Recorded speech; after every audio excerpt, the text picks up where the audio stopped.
Mindful Happy Kids, created and narrated by Dr. Elisabeth Paige, consists of interviews with children's authors and poets and illustrators, musicians of all types, and yoga and mindfulness practitioners. Dr. Paige also reads from her own children's books on compassion, gratitude, mindfulness, and yoga. Pippi the puppy and Dr. Paige practice meditations or pet-centered meditations, which are recorded as part of the videos. Hi, Chris Barron. Thanks so much for being here. I really appreciate it and look forward to this for a long time. And I would love it if you would take a couple minutes to introduce yourself. Well, thank you for having me. Super happy to be here. And so I'm Chris Barron. What am I? I'm a husband and a father, and I'm a professor of English at San Diego City College and the director of the Writing Center.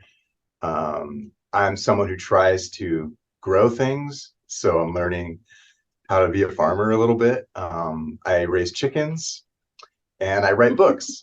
And I'm the author of books like Magical and Perfect, All of Me, The Secret of the Dragon Gems, The Gray, and my first book of poems, Lantern Tree. So I write as much as I can, whenever I can, also. You raise chickens. I do. I raise chickens. Yep. So when is your chicken going to appear in your books? So I'm actually working on a chicken book right now because I can't resist it. Because my youngest daughter and I are really into it. And they're like our pets, but their chickens are amazing animals. So we've had a blast. We have about 10 chickens right now. Wow. Yeah. So you are gonna write a book about chickens. Yes. I'm working on a picture book right now about chickens. And I'm very excited. I've written actually about 10 picture books, 12 picture books with chickens. All of them are terrible. But this newest one I think might work out. We'll see.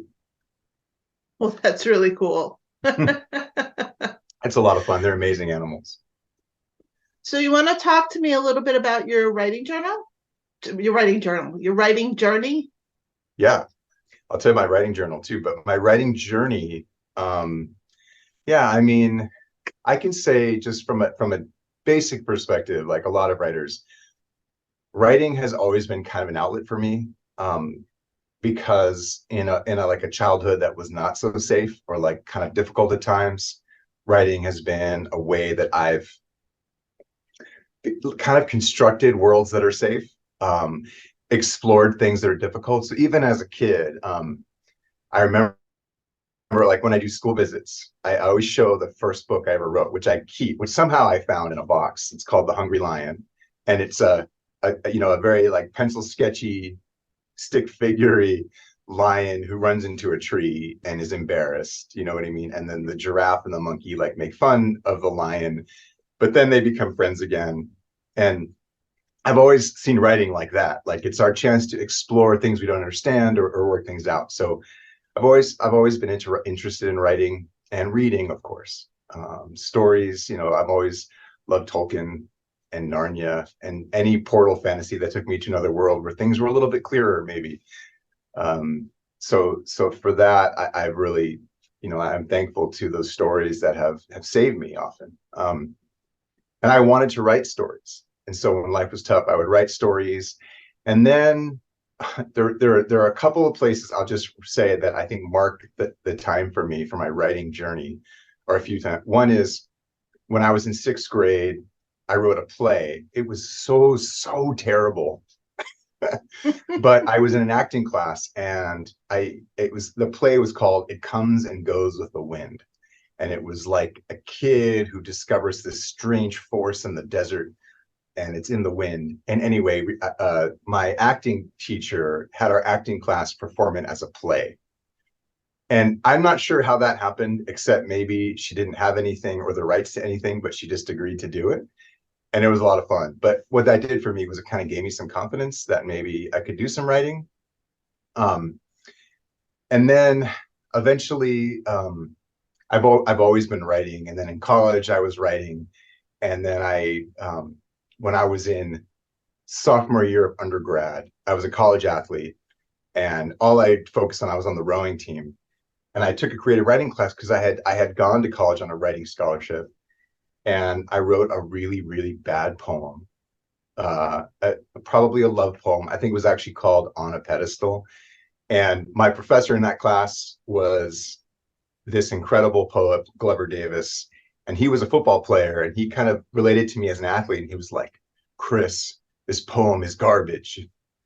And the kind of stunning honesty of that comment really got to me. And I was like, what do you mean? You can't say that about my work. But he was right. It really wasn't a good poem. And he taught me then how to write about things I knew and understood. And so from then I started writing about rowing. I wrote about heartbreak, about body image, about things that really affected me. And then from then on, I decided to get my MFA in poetry and fell in love with poetry and was writing and publishing. And then I also fell in love with teaching. And so I was writing and publishing articles in magazines, and I would do weekly articles for, a Reader or literary magazines and journals. And then eventually I wrote a book of poems. This one's called Lantern Tree, 4 books of poems with 4 exceptional poets. And I have a book in there. It's a adult poetry, not kidlit per se. But I'll just say, as I wrap this particular answer up, I did my book release and I read this poem. It's okay if I read it briefly. It's a really short poem. Sure. So at the book release of this book, Lantern Tree, I read this poem, and one of my friends who writes young adult fiction was in the audience. And so he heard this poem. It's called First Kiss. Fat kids don't have girlfriends. Friends, yes, but not kissing, not even in 3rd grade. So imagine my surprise when once in the back seat of our 77 Caddy on the drive home from the birthday party, Tanya, her eyes quiet in mine, put her braid on my shoulder and kissed me twice. The first kiss struck my nose, then squarely she found my lips. The next day at school, I spent hours staring out the window, my shoulder bending in the memory of the braid. My fingers pushed against my mouth, trying to remember the cold suddenness of her lips and breath that made me. So that's a poem called First Kiss. And I read that, and my friend, who is a young adult fiction writer, told me I needed to write middle grade books. And I was like, what's that? But then, of course, I knew what those were. Those are the books that I had always loved. And from then, I went on to write from that particular poem. I wrote the book All of Me, which was my debut. All of Me is your debut? All of Me was my debut novel, yeah, for Kidlit. Yep. You want to talk about that one for a little while? Why don't we jump right into talking about, and we're going to go through as we talk about your books. You write in, just so I can sort of introduce you a little bit more, you write about lots of very sensitive topics and I'm sure that they're real dear to you, because when you read your epilogues afterwards, you talk a little bit about how you talk in your books about your experiences. So it sounds like a lot of what you write about are experiences that are real dear to you. And you write in lots of different formats. Your verse is beautiful. I mean, incredible. And and then you switch to narrative, and then you switch to this multimedia type thing that's just super fun. So All of Me is written in verse. Right. So why don't you talk a little bit about All of Me? Like, why? I mean, I've read a whole bunch of stuff, because I also have dealt with body issues forever. And I've read a whole bunch of stuff about girls. And young girls, older girls, women who deal with body issues, and read very little about boys or young men. And was real delighted to see a book about young men that young boys would be able to relate to. So why don't you talk a little bit about that? Yeah, and I agree with you. And I think there needs to be more written about this for boys, for girls, for every gender and non-gender. I mean, I think it's an important topic that's really affecting so many people. And I mean, I know through the course of like going to visit schools and talking to readers and parents and teachers about all of me in particular. I've met a lot of kids who have related to it, especially, boys who, kind of quietly just will tell me like, thank you for this book, um, or they'll connect me in different ways about what they've read in it. But yeah, All of Me is a story of 13-year-old Ari Rosenzweig, who's a kid who's been teased and bullied about his weight his whole life. And the summer before eighth grade, he decides to make a change. He just can't stand it anymore. And he thinks it's about diet, it's about losing weight, it's about physical change, but it's so much more than that. So, with the help of his friends and a summer that he spends at the beach with his artist mom, he really learns a lot about self-acceptance through some adventures and then some real fun times he has with his friends there. And he meets some challenges that he needs to get through. But yeah, so Why that's an I yeah. why an artist mom? So like you said, the LA Times, when they did like a little review of All of Me, they gave me a gift and they called it a fictional retelling of Barron's life. And I think there's lots of fun conversations about like what's a memoir, what isn't, but really All of Me was based a lot on experiences that I went through. Um, I've written a lot about my experiences around this, but I'm someone who's dealt with body image my whole life, and also I have an artist mother. My mom is Hyacinth Barron. She's a pretty well-known artist who in the 70s was kind of one of the first women to have a gallery in New York and Madison Avenue. She's done hand painting on clothing, on furniture, but was really famous for her portraits in the 60s. So I lived a life with an artist mom, and I wanted to depict that in the story. Oh, interesting. Yeah. Yeah, because it's important because it shows. I mean, to me, it was kind of like there's a freedom in he Ari wrote in the story also. Mm-hmm. He did some writing and some drawing and some doodling and stuff like that. And Right. there felt like a freedom that he got from the writing and that his mom got from the art. And that it was almost for me, and maybe this is wrong, and correct me if I'm wrong, but it was almost a metaphor for the changes that he was making, the freedom that he was getting as he shed the weight and shed his body. And it wasn't even the actual weight, but it was the body image grasping onto him. Yeah. I think the beautiful thing about metaphor, is it can translate into the meaning that you need it to. And so I love what you're saying. It's true. I mean, Ari, one of the ways he finds acceptance is through the freedom that his mom offers, even through her issues and problems. And I think parents will always try to put kids first when they can, but there's no formula for it. Every parent is different. Every kid is different. And so here's a mom who's really caught up in her artwork and going through difficult times in her marriage. And here's Ari who's dealing with it in a way he doesn't understand, like most kids don't understand what's happening around them. But they still react and feel it.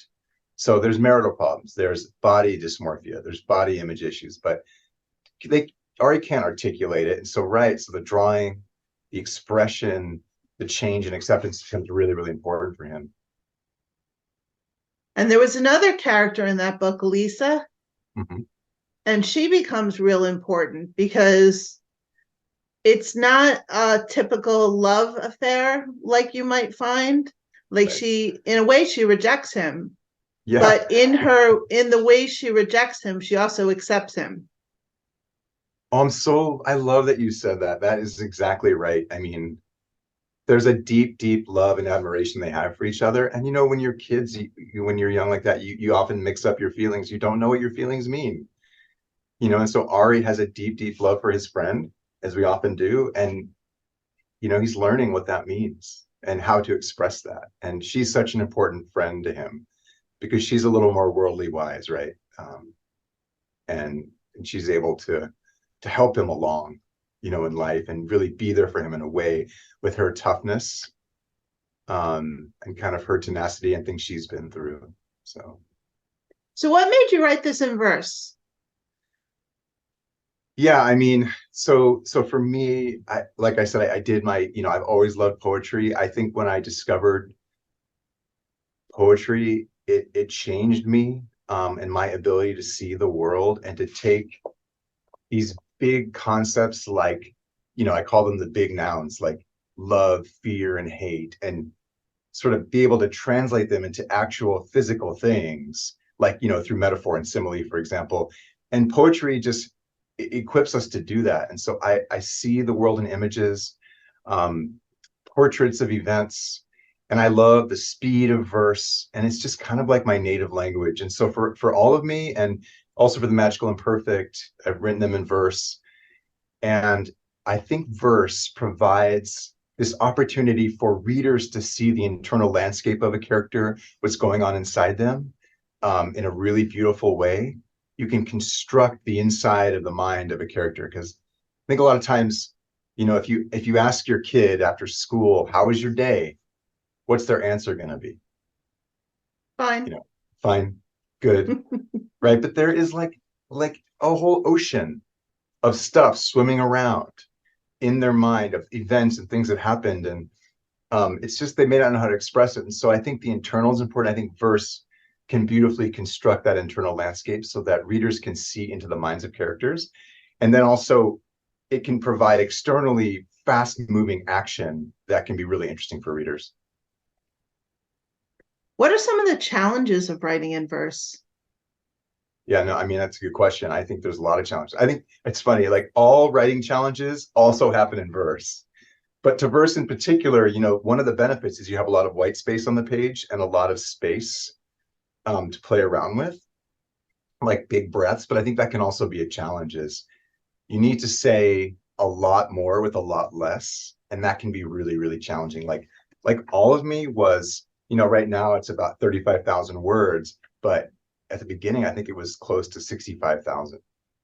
Wow. So I had to really, really cut down, because who is going to read a verse novel that long? No one. Yeah, as I write, I'm just like I wrote 60, what did I write? I wrote about 30,000 words, and now it's Yeah. back down to about 1,500. Wow. My goodness. So That is a I'm revision like right there. starting over. The whole darn thing is Yeah. starting over. Yeah. So Yeah. I hear you. But I think in verse two, you want to be more concise. You want to create rhythms. You want to use language in a way that's more lyrical. Um, and I think too, one of the things about verse that I think can be really challenging is moving scenes along. Like, to me, I feel like a good verse novel will have, a poem as a chapter, and then it kind of should stand alone as a chapter and as a poem.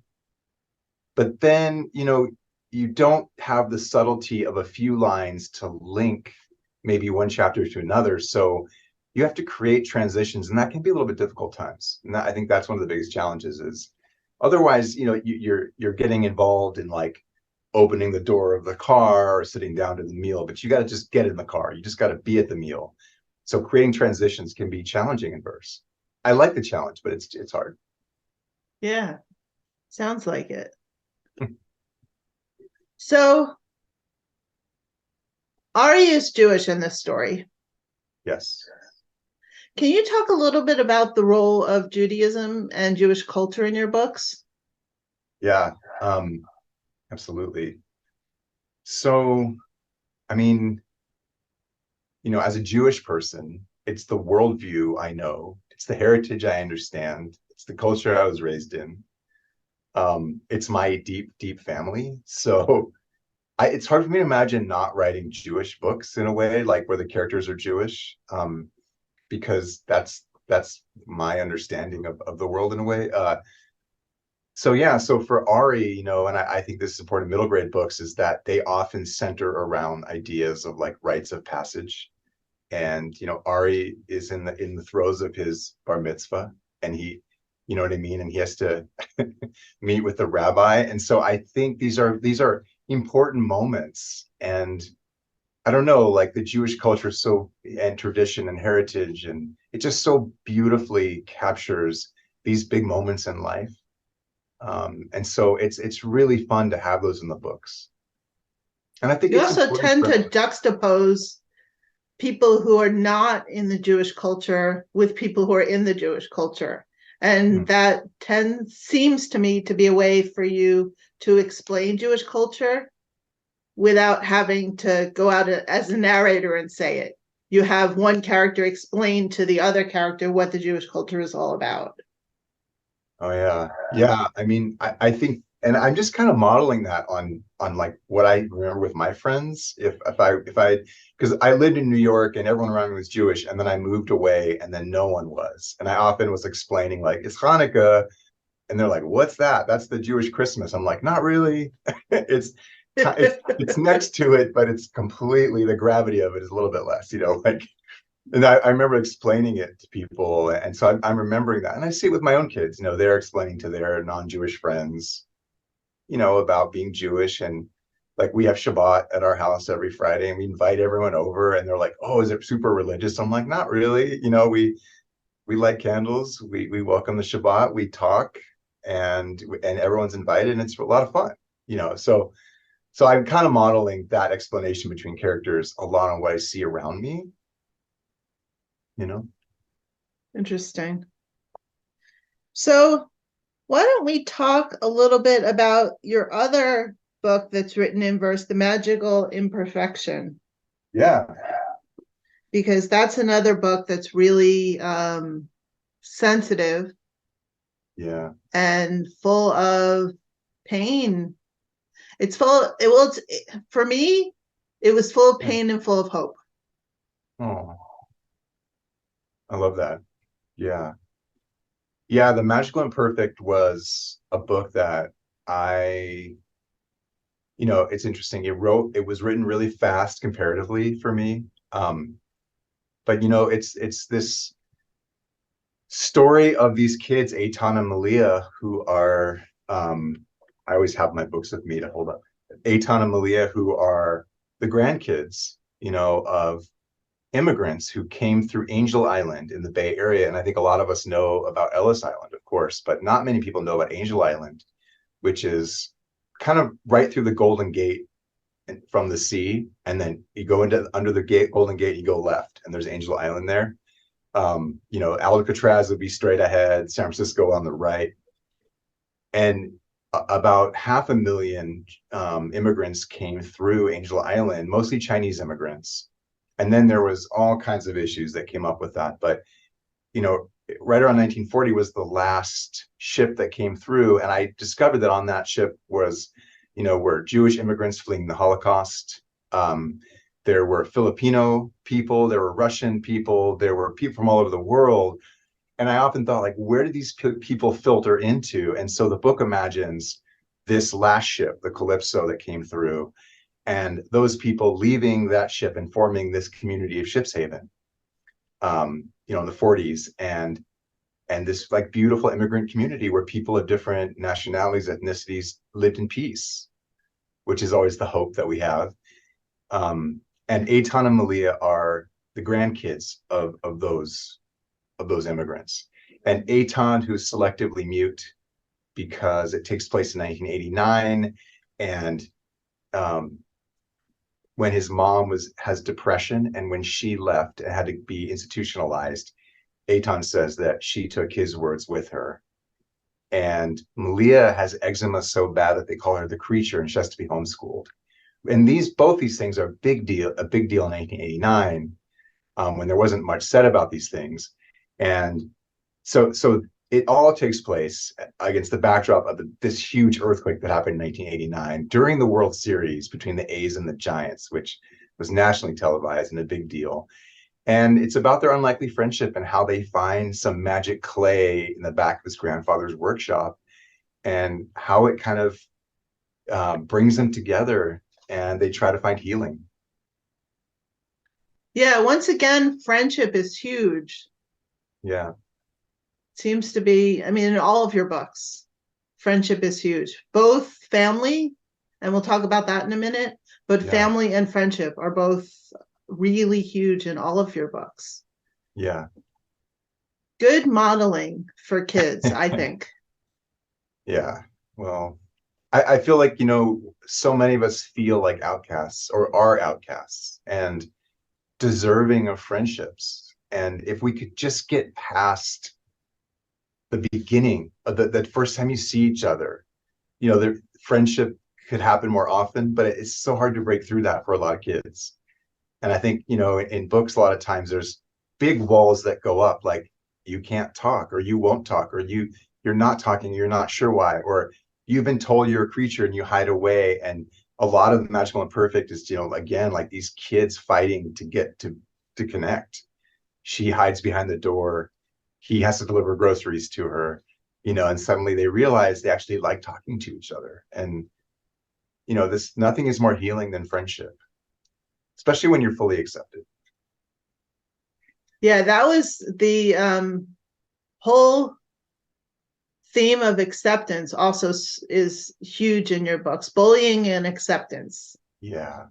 It's like there's a lot of bullying, and then there's a lot of people defending the people who are being bullied, and people making friends with the people who are being bullied. And I actually am dealing right now with a kid who has panic disorder so badly that she has a service dog. I work with her on Mm. pet-centered meditations, and she has a whole bunch of friends, and she says that it's not so much the dog that gets her through, even though the dog is super helpful, and it's not so much her relatives, even though her mom used to sit in the parking lot with her and wait until while she was at school all day to make sure she could go from home being homeschooled to being in public school. It was her friendship. Mm.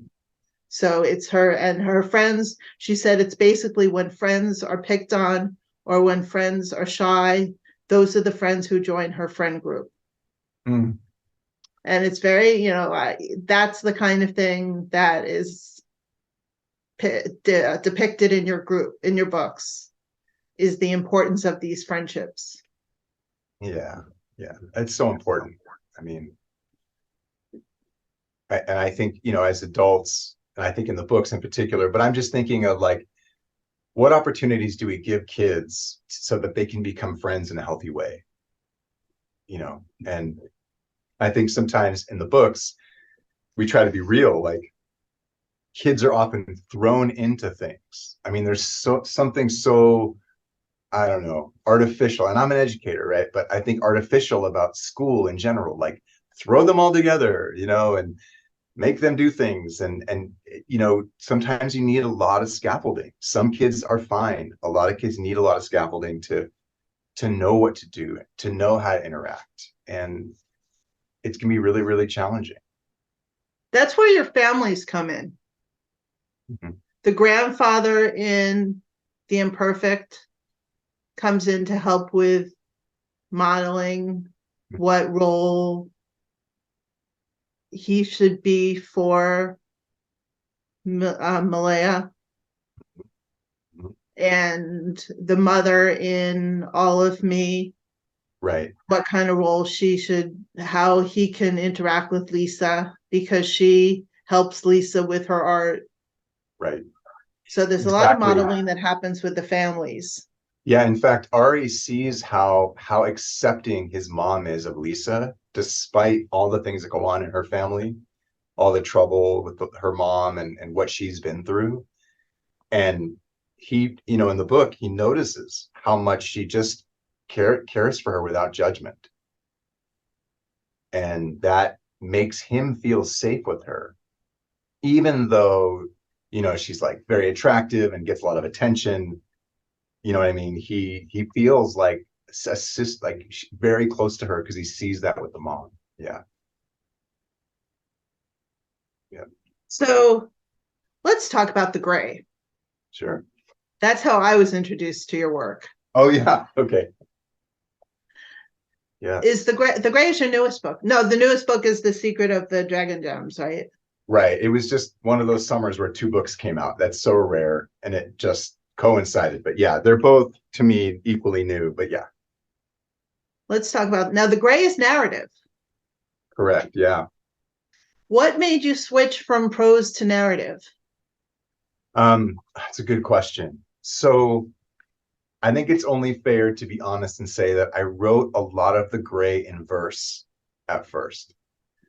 Um, I just write like that. So I started writing it in verse and started thinking about characters and images of these characters. And I feel like eventually, in talking to my amazing editor, at Macmillan, at Fievel and Friends, like we talked it through, and now the book is in. It really is a book that's meant to be in prose, in a prose narrative form, and it was difficult for me to transition. I got to admit, I think in verse, but I wanted the story to be a little more meandering. I wanted it to take time, and I think verse can take time, but I really wanted this book to reflect an exploration of this character and show, Sasha's growth as a character and resemble like kind of the chaos of how he felt. And so I felt like the prose narrative really reflected that better than maybe verse could. And so that's part of the decision of it.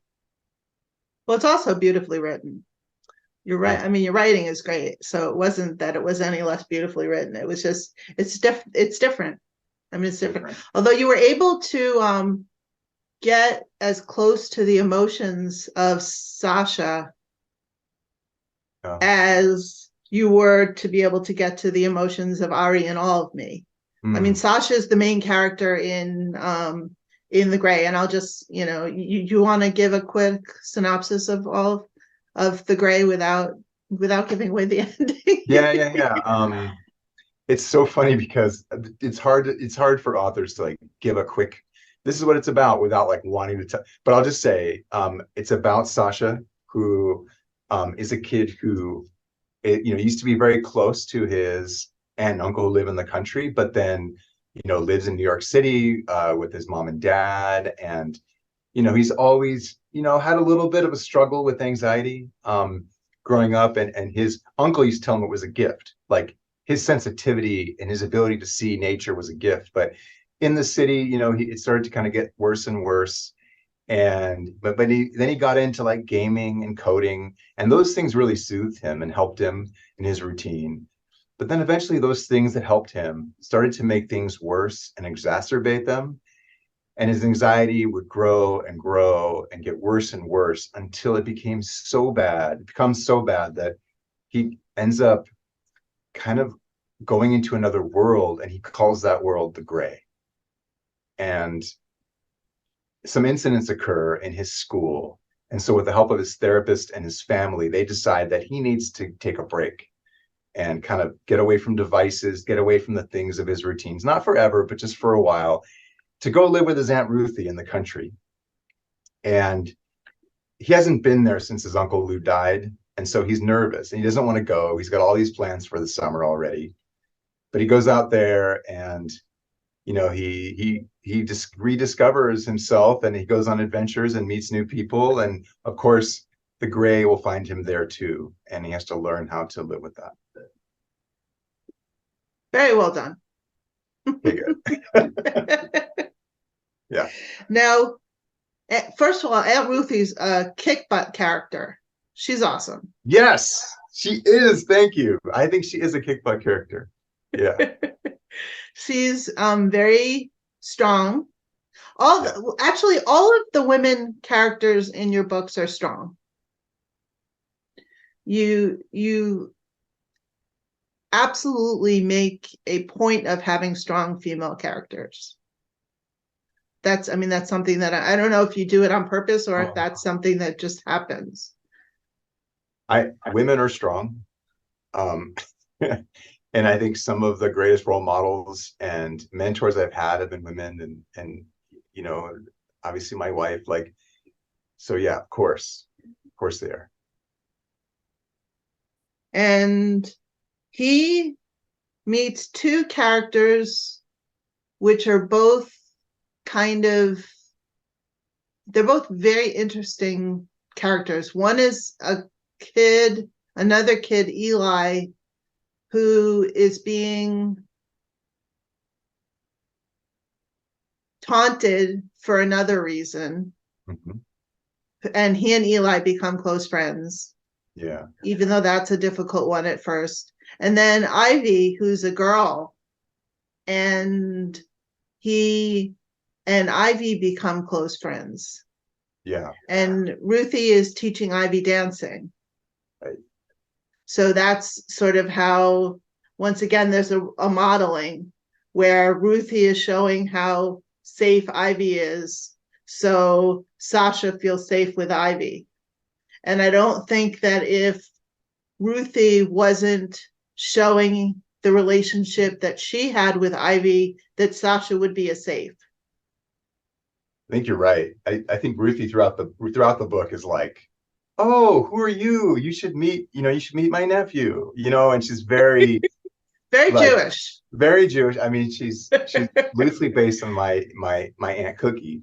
Um, and so it's kind of like she's there pushing it because she sees good in people, right? She understands more than anyone in a way. Maybe she doesn't know all the technical terms, the scientific terms, but she understands what Sasha's going through in a deep way. And so she wants to be there for him and nudge him in the right direction when she can. So you're right. Can you go through the 5, 4, 3, 2, 1 just as a little mental health break here so that we Sure. can understand that for Yeah, kids? yeah.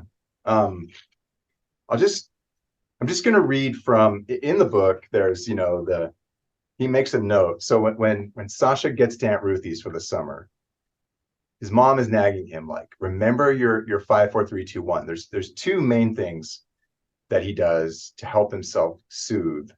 One is box breathing, which is very, very effective. Um, Box breathing is something I use in my own life for my own anxiety. I like to do it with my students, and that's where you breathe in for a 4 count, you hold for a 4 count, you breathe out for a 4 count, you hold. And you can do any variation of that, but it is incredibly effective. I highly recommend it. It's a way of just your whole nervous system calms down. I But when use that. I do use you use box it? breathing. Yeah, Yeah, I it's mean, very effective. right? And it's a stunning way to kind of just immediately change your environment for yourself and your perception. And I found even like my vision gets better, like just taking that time. But when Sasha goes through even deeper concerns, he's learning the 5, 4, 3, 2, 1 technique, which is for when things start to get bad, when he starts to find himself going into the gray.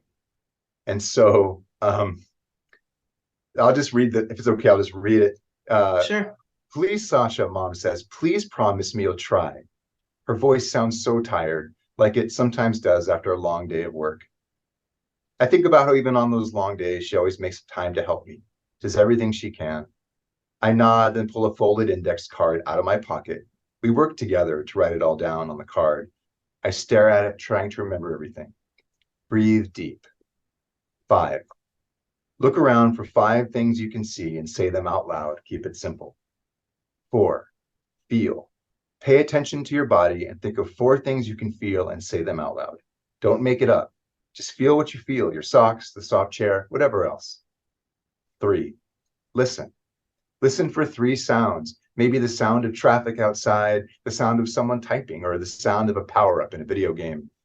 Say the 3 things out loud, if listening is possible. If not, try to remember some sounds. 2. Smell. Say 2 things you can smell. Move and find something if you have to. If you can't smell anything at the moment, or you can't move, then just name your 2 favorite smells. 1. Taste. Say 1 thing you can taste. Maybe it's toothpaste from brushing your teeth or pizza from the corner shop. If you can't taste anything, then say your favorite thing to taste. And when you're done, take another deep belly breath. So that's the 5 things that Sasha uses. Now, this is also really, it's interesting though, because I've used 5, 4, 3, 2, 1 since I've read this. Because I Oh. also, along with you and Sacha, have suffered from anxiety my whole life. Mm. And I have tried this, and I find that it's more useful when I actually say the things out loud than if Mm-hmm. I try to do it in my head. I agree. I agree. Saying it out loud is a huge difference. Yeah. Yeah. So, but it's very, and the box breathing is something you can do without anyone knowing that you're doing it. Yes, it's very personal, and you can do it in a meeting, you can do it in a classroom, right? You could do it anywhere. Absolutely. So it's really helpful. Anyway, back back to the interview. Yeah, no, it's good. It's good. So yeah, so the gray is very it's very sensitive topic, something that people don't talk very much about, especially with boys. Once Yeah. again, people you'll talk. I've read a little bit about anxiety of in young adult stuff. The anger is a gift. Have you read that? Yeah, yeah, Mark Shiro. Yeah. Yeah, that's a great story about a young adult Yeah. novel about anxiety. Great So book. there's Yeah. a couple of good books out there about anxiety for in young adults, and but I haven't seen anything else about anxiety really in middle graders. So what you're doing, I mean, one of the things that you're doing that I think is really a gift to middle grade readers is touching on subjects that other people aren't willing to touch on. Eczema. I mean, I haven't read anything else about bad eczema. And I Yeah. have a nephew who has eczema so badly that he doesn't have it on his face so that people don't really see it, but he's not supposed to exercise because the sweat exacerbates it. Yeah, I think I relate. I think people don't understand how bad eczema can be, how debilitating, and how, when it's chronic, it can lead you into depression. It can lead you into some dark places. So it's very, very challenging. Um, And how mean kids can be. yeah. Yeah, Let's talk. absolutely. Yeah. Yeah, how well it's a quite both. Once again, in your books, there's the challenges, and then there's the hope. The Yeah. challenges of the bullying, and then the hope of the friendships and the parenting and the family structures. And eventually, in some of your books, some of the people who you least expect to turn and be supportive are supportive. So sometimes there's hope even amongst people who you don't expect it to come from. And I won't do any more spoilers. But that's true of life. And I think books can reflect that so beautifully. So the secret of the dragon gems is very different. Yes. Yeah. I loved it. But what I did, which is interesting, Uh-huh. I listened to it on Oh, audiobook to start isn't with, it a and then I great got the book audiobook? and read it. It's a great audiobook. All the voices, they have a whole cast. We were so excited by that. I'm so glad you listened to it. It's interesting because I read the other books, and this one I just chose to listen to because I Yeah, wanted to do something while I was on the bike. And perfect. it's it's a great book to listen to on audiobook because it's like a movie. Right. We were so thrilled when we found out that they had like gotten a cast together to do all the different characters, and with the music and everything to represent the multimedia format of the book in that way. I thought it was just fantastic. I'm so glad to hear that. So I highly recommend of the books that you wrote, I highly recommend that that's one that you actually listen to. The Yeah. reading of it is good too, but the listening is a definite different experience. So that book is written not in verse, not in narrative, but it's written in these sort of a journaling, and then Yeah. some emails back and forth, and then some a different, even more secretive type of email, and then some multimedia stuff thrown in. So Yeah. it's all of these different um, genres thrown into one. Yeah. It's Yeah. It's a incredible. lot of things. Yeah. Yeah. It's super, but that one's super fun. So what led you to that? Yeah. So I will say, the book is about Sam and Tripty, who are friends that meet at camp. And they don't love camp. They're experiencing challenges at camp their own way. And the last night of camp, they sort of meet by the stream, and they discover some shiny rocks in the stream, and they get to talking, and they think, oh, you know what? We met each other. We're friends now. Let's take these rocks home to remember each other by. And they go home, and they soon discover that those rocks aren't exactly rocks. Um, And they actually really bond over their favorite book series, the Dragon Gems. And so they talk a lot about that, and they're very nerdy about Dragon Gems. That's their favorite story. And so the book actually has excerpts from those novels in it. So there's excerpts from the novels of the Dragon Gems. There's Me Which Too are great, by the videos. way. Those are really fun. There's fun. In fact, we did school visits, a lot of school visits together, and a lot of the kids are like, we want that as a novel. Like it'd be really fun to write the Dragon Gems stories as a novel on its own. But yeah, there's VTube videos, there's Wonkapedia articles, there's Miscord. They communicate over email. There's secret codes. There's just a lot of things going on in the story that make connections, and it really starts with a letter for extra credit that Tripty writes to Sam. And then they start talking and they realize, oh, we like writing letters. So it's an epistolary novel in many ways. Now, Trippi is Indian, right? Correct. Yeah. Yeah. So Southeast Asian Indian. Right. And Sam is Jewish. And we wrote it, together. Rajni LaRocca and I wrote it together and had such a blast writing it. Well, it's a super fun book. It's of the books that you've written, it's less sensitive and more just fun. Yeah. Yes. I think it's a fast moving adventure story. But it's all about friendship too, and their connection, and and they're both nerds. I mean, let's face it, they're both nerds. Yeah. Well, and that's how we wrote it, because Rajni and I are both nerds. So we became friends when our debut novels came out, and we met at the Highlights Foundation, and we became really close friends. And then when our debut novels came out, we did a book tour together with our families. So we went with both our families in Washington, like on the West Coast. And we've been friends ever since. And then every year we kind of go to conferences together, go to Highlights Foundation and do writing together. And that first summer we met, we're like, we should write a book about camp and like nerdiness. And so as our friendship continued, we just kept saying, we should do it. And then in 2020, when that whole big thing happened, maybe you heard of it, COVID,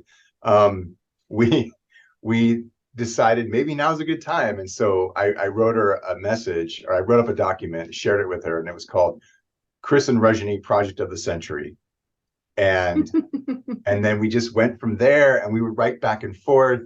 And Rajni would write something, and then she would text me and say, "Tag, you're it." And I'd be so excited, and I would go into my my folder, and there'd be a letter from Tripty. And I would write a response as Sam, and the story just kind of took on a life of its own. And then we started realizing, okay, wait, no, this is actually a book. This is actually a thing, and we got it all together, and we just loved it. It was such a fun process to write. So, how hard has it been to get your books published? What do you mean? Because they are different. They are definitely dealing with challenging subjects. I see what you mean. You mean subject-wise, like how do they? Well, both subject-wise, prose. Yeah. I mean, I think, first of all, I think just in general, publishing, in traditional publishing, there's a lot of ways to publish books now that I think are all many ways valid and important and reach audiences. Traditional publishing is very difficult. It's very challenging. There's a business angle to it that writers often have nothing to do with. But I know that I want to write a certain kind of story that's about, boys who are maybe more sensitive, about that speak out against toxic masculinity, not by message, but just by story, that boys can be hard and crass and also soft and sensitive to people around them. And so those are the stories I like writing. And so I tried to stay true to that as I've written. And even things I'm working on now, like that, those are the kinds of characters that I think, because I think books offer a very unique way to see who people are fully, not just in a YouTube short, not just in a quick TV show, which I love all those things. But a book actually is like an unfolding of a whole life of a character, and the multi-dimensional, incredibly complex way that of who people are. And so I think publishing stories like this and bringing stories like this in the world has been really important work in my own life. And I work really hard at it. Yeah, I hear you. I mean, I And know yeah, Alex is the character in my book, and she has anxiety disorder, and my book to be. And yeah, she has taken on a life of her own. I mean, I think through Alex now. right, right, I mean, Alex, and I feel bad for her. I'm just right. like, poor Alex.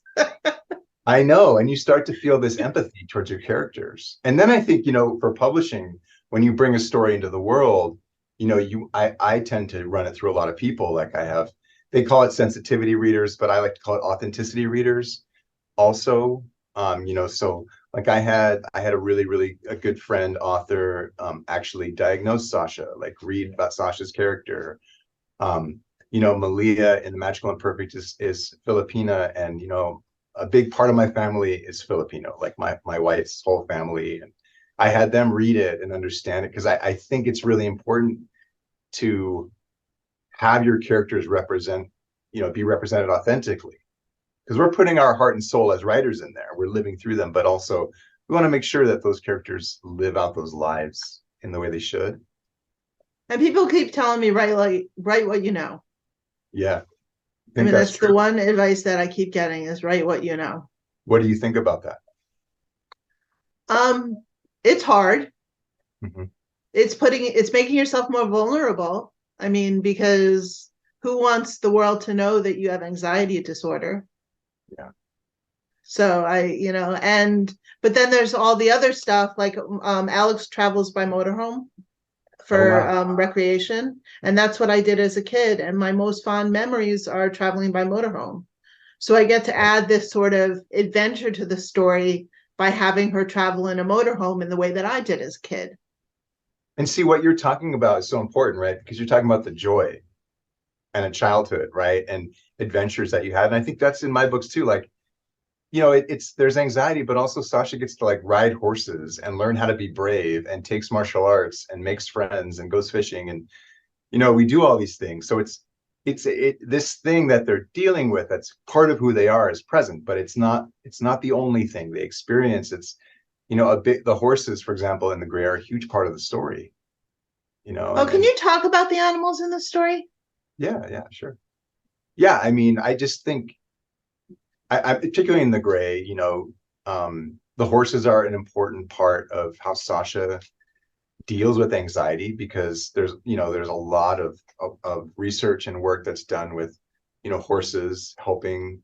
Equine therapy is really important, but also this idea of like animals are such wild creatures.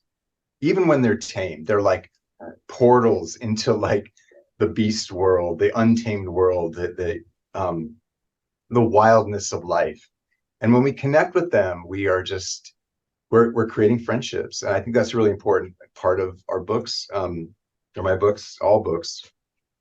But in particular for Sasha, connecting with the horse called the Gray and other horses.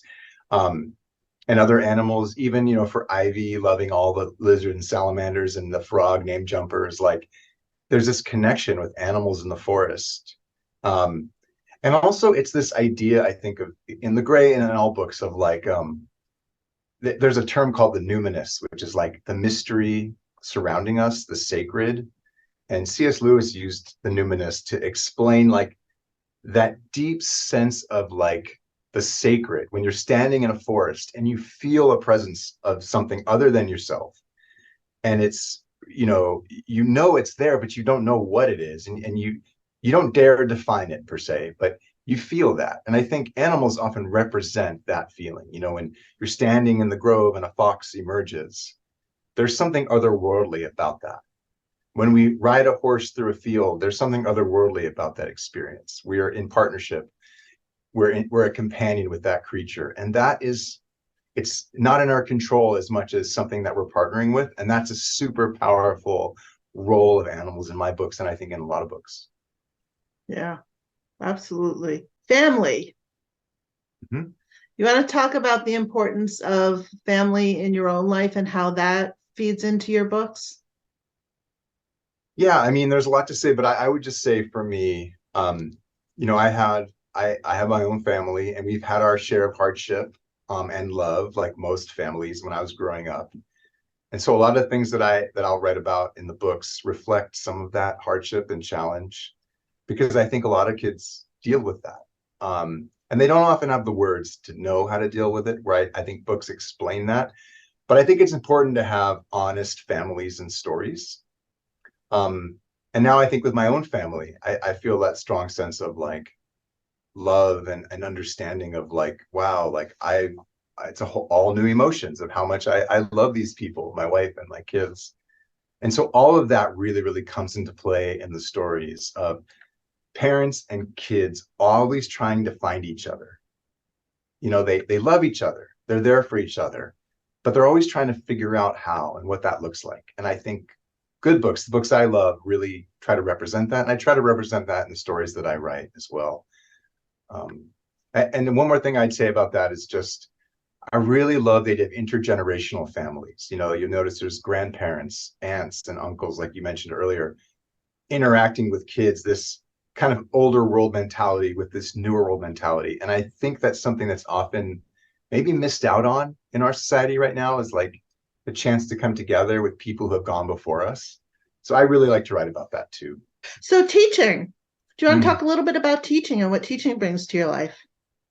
Yeah, I mean, I think what teaching was a real gift for me because when I was finishing the MFA program, I had been working a lot of jobs, and I was working in a restaurants as bartender and a server for a long time, and thought about a career in restaurants because I loved it so much.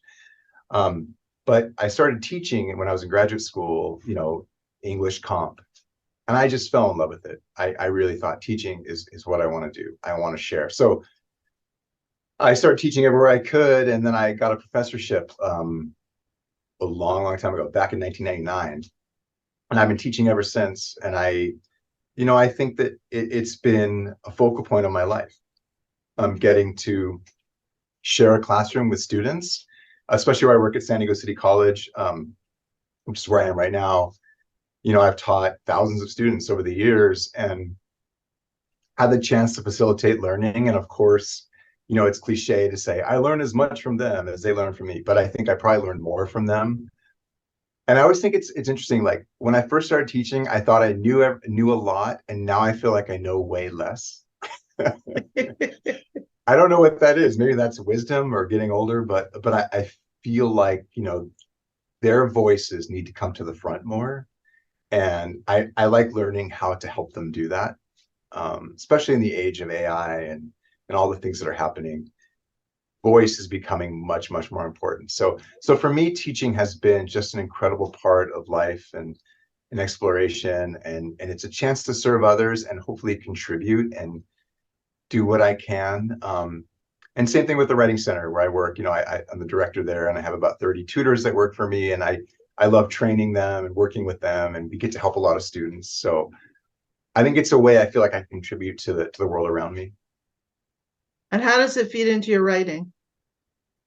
So I really feel like teaching has fed into my writing in a number of ways. I actually, right when you said it, I thought of this story right away where, because of where I work, it's probably the most diverse college campus in San Diego. And there are people from all over the world, from many different socioeconomic, ethnic backgrounds. And the stories are like always clashing into each other. I'll never forget. I asked a simple question like, write about it, one of the hardest challenges you faced last summer, right? It was a welcome to class, let's get a writing sample moment. And one kid wrote about the challenge of finding a ride to get to the movies with their friends because they didn't have a car. Another kid wrote about walking from Sudan to the Congo and avoiding crocodiles and militia, and they were sitting next to each other. Mm. And so it was just this moment where I was like, I had them read it out loud, and everyone was like, "What?" And it was so drastic that we all kind of started laughing. And it makes me think like, there's so many stories to be told. And so I often will listen to these stories and think it helps me understand what's going on in the world.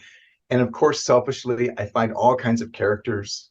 Um, but I think those juxtapositions are so interesting as a poet and as a writer that as a writer, we want to be listening and learning as much as we can all the time. And I just happen to have it all around me at all times. So I'm really lucky about that.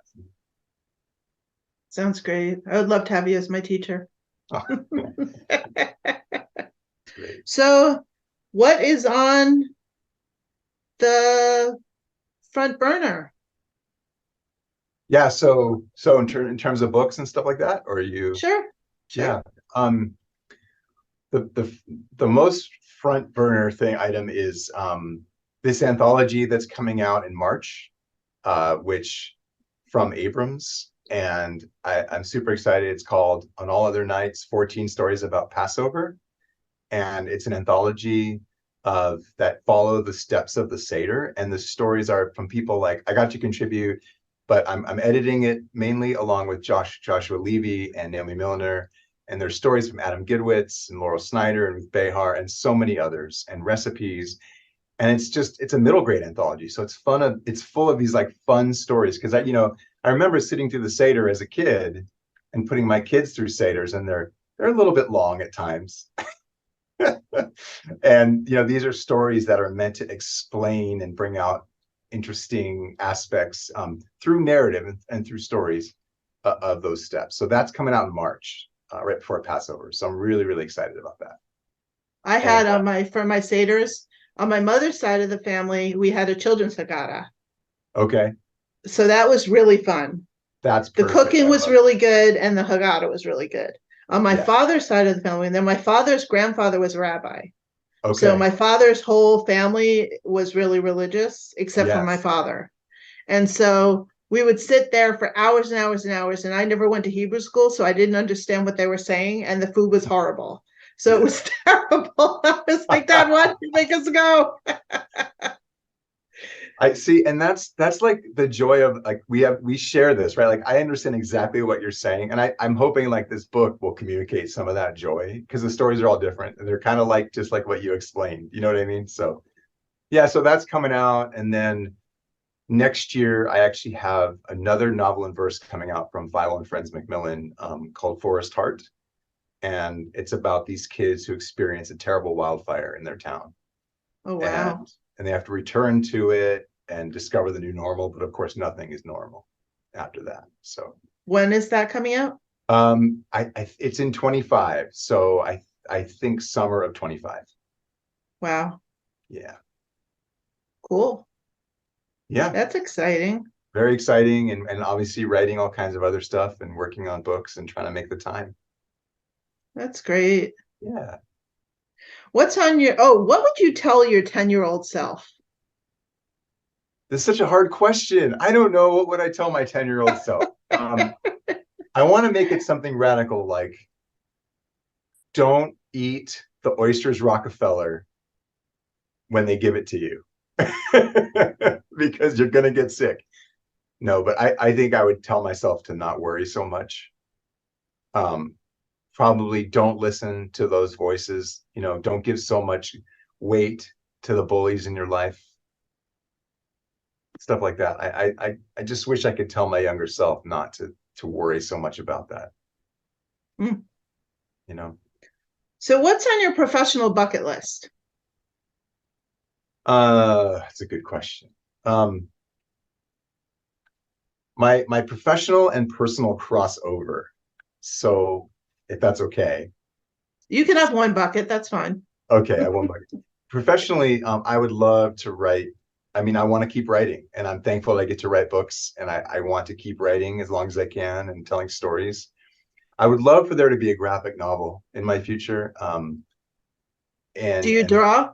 I don't draw, but I have always loved comics. I'm a huge comic nerd. I think graphic novels are incredible, so that's a bucket list item. I would really, really love to have some graphic novels, and I would like to learn to draw. And I also think I would like to get out a collection of adult poetry out there as well. And then my wife and I have often talked about wanting to start, and this is a professional slash personal, like a retreat center for writers. We've done all kinds of stuff like this before, but buying some place out in the country that's somewhat accessible where writers can come and just work on their stuff and feel welcome and kind of relax out there and have space and time that they deserve. Cool. I'll go. You'll be one of the first people to know. But I feel like we're getting closer to that goal, but I've got some kids who still in the house. So maybe after that. Cool. Yeah. Is there anything we missed? No, this has been so great. I appreciate chatting with you. You're so great to talk to. And Thank yeah, you. thank Thank you you. so Yeah, this much. has been wonderful. Yeah, Great. thank you so much. Well, thanks again, Chris. This has been fantastic. I really appreciate the time that you've made and your books. I really appreciate your books. You can get Chris's books wherever books can be found. And where can they find you? Yeah, you can always find me on social media, and my website's the best place, which is chris-barron.com. If you have any questions, if you read books or you want to know more, you can find information, also resources on the books if you're teaching them, stuff like that on my website. And there's a contact form, and it's just me if you want to reach out and ask me any questions. And there's also links on the website if you want a signed edition of the book to my local indie bookstores, which I love. Cool. Yeah. Great.